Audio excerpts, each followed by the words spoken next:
Notícias da Igreja Católica. Sexta-feira, 22 de setembro de 2023, hoje é dia de São Maurício e companheiros mártires, soldados de Deus. A defesa da vida é prioridade do magistério da Igreja, reportagem de Túlio Fonseca, do Vatican News. O tema do aborto foi tratado com o Papa durante uma audiência concedida aos membros da Comissão do Idoso da Câmara dos Deputados na quarta-feira, 20 de setembro. A delegação brasileira veio ao Vaticano para entregar a Francisco o prêmio Zilda Arns. A deputada Simone Marchetto, que também é vice-presidente da Frente Parlamentar Católica, contou à redação do Vatican News que teve a oportunidade de falar com o Santo Padre sobre o pedido de inclusão em pauta da arguição de descumprimento de preceito fundamental, a DPF 442, no Supremo Tribunal Federal, que pleiteia a possibilidade de aborto legal até a 12ª semana de gestação. Francisco, ao escutar a realidade trazida pela deputada, reiterou o seu posicionamento a favor da vida e o fato de que a Igreja não muda sua posição. A deputada destacou que a motivação para abordar este assunto com o pontífice está em conformidade com as posições evidenciadas pela Igreja no Brasil. A CNBB, juntamente com muitos padres e leigos, está se manifestando contra a possível decisão do STF. É crucial que estejamos unidos para evitar a aprovação da legalização do aborto no Brasil, afirmou Simone Marchetto.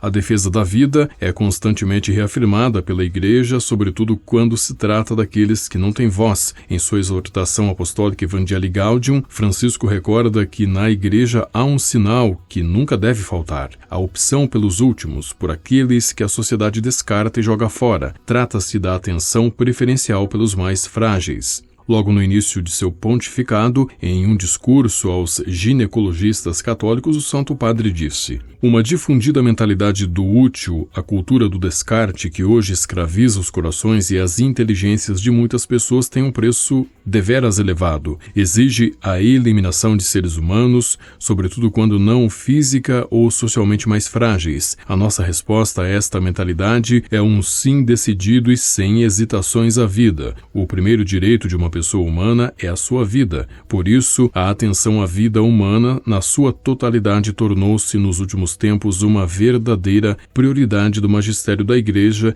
de maneira particular aquela mais inerme, ou seja, ao portador de deficiência, ao enfermo, ao nascituro, à criança e ao idoso, a vida mais indefesa. No ser humano frágil, cada um de nós é convidado a reconhecer o rosto do Senhor, que na sua carne humana experimentou a indiferença e a solidão, as quais frequentemente condenamos os mais pobres, tanto nos países em fase de desenvolvimento como nas sociedades abastadas. Cada criança não nascida, mas condenada injustamente a ser abortada, tem o rosto de Jesus Cristo, tem a face do Senhor, que ainda antes de nascer e depois, recém-nascido, experimentou a rejeição do mundo. 20 de setembro de 2013. No cenário político brasileiro, os próximos dias serão de grande atenção. O STF pautou para esta sexta-feira, portanto hoje, o início do julgamento da ADPF 442, que discute a descriminalização do aborto até a 12ª semana de gestação. O julgamento ocorrerá no plenário virtual da Corte, com prazo para ser finalizado em 29 de setembro. A CNBB, por meio de sua presidência, reagiu à pauta do STF e reafirmou através da nota Vida, Direito Inviolável, divulgada no dia 14 de setembro, sua posição em favor da vida desde a concepção. Os bispos ressaltam que o aborto constitui a eliminação de uma vida humana, trata-se, pois, de uma ação intrinsecamente má e, portanto, não pode ser legitimada como um bem ou um direito. O texto também deixa claro o posicionamento da Igreja no Brasil. De qualquer forma, jamais aceitaremos quaisquer iniciativas que pretendam apoiar e promover o aborto. O assessor jurídico civil da CNBB, o advogado Hugo Cisneiros Oliveira, ao falar sobre a DPF 442, destacou que a ação tem por objetivo básico abrir caminhos para a legalização do aborto no Brasil. Para o advogado, a ação sequer deveria ser conhecida e que, no caso de debate sobre o tema, deveria ser feita pelo Congresso Nacional. O Brasil já regula esta matéria, nós temos normas sobre isso, nós somos signatários de tratados internacionais que expressamente protegem a vida e não há por que modificar essa regra pelo caminho que se pretende, afirmou ele. Notícias da Igreja Católica. Movimento pelo Brasil Sem Aborto pede que STF rejeite preliminarmente legalização do aborto. O STF entrar no mérito da DPF significa para a Suprema Corte assumir a posição de legislador a fim de descriminalizar um ato contra o maior bem de todos que é a vida, claramente protegida pela Constituição Federal.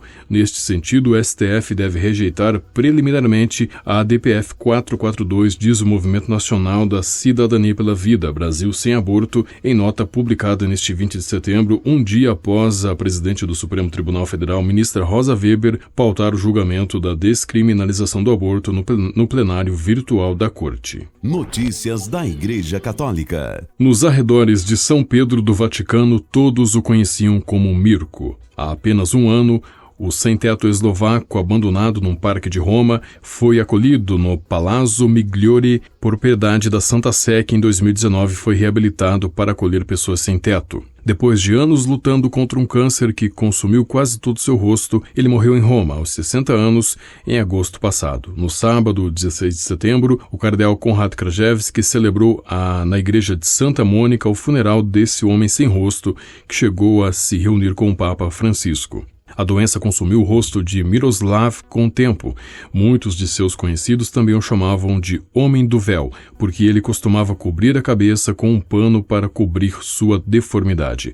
O esmoleiro do Papa, cardeal Krajewski, disse que Mirko não morreu sozinho, e prova disso foram as 100 pessoas entre padres, freiras e voluntários que estiveram presentes no seu funeral. Segundo o Vatican News, Miroslav veio da Áustria para a Itália e, sem conseguir encontrar um emprego ou uma casa digna, acabou vivendo em um parque entre moscas e formigas. O cardeal disse que, por causa do câncer, só conseguia murmurar alguns sons e engolir com dificuldades a comida que lhe forneciam. Ele nunca reclamava, nunca fazia pedidos, ficava satisfeito com o que levávamos para ele e sempre agradecia, disse o cardeal. Notícias da Igreja Católica. Depósito de ajuda humanitária da Caritas destruído na Ucrânia em ataque russo. O depósito pegou fogo na noite de terça-feira, 19 de setembro, na cidade de Lviv, em consequência de um ataque do exército russo, segundo informou o site da Caritas, organização de caridade da Igreja Católica. Não houve mortos por causa do incêndio, mas 300 toneladas de ajuda humanitária, como alimentos, kits de higiene pessoal, geradores de energia elétrica e roupas, foram destruídas. Notícias da Igreja Católica.